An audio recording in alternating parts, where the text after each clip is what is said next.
இப்போது புதிய அறிமுகம் ஆச்சி ஹோட்டல் சாம்பார் மற்றும் ஆச்சி இடிச்ச சாம்பார் 50 கிராம் ரூபாய் 20 மட்டுமே.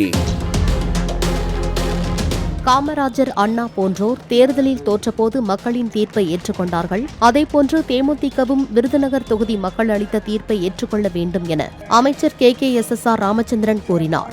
விருதுநகரில் நடைபெற்ற வாக்காளர்களுக்கு நன்றி தெரிவிக்கும் பொதுக்கூட்டத்தில் அவர் இதனை தெரிவித்தார்.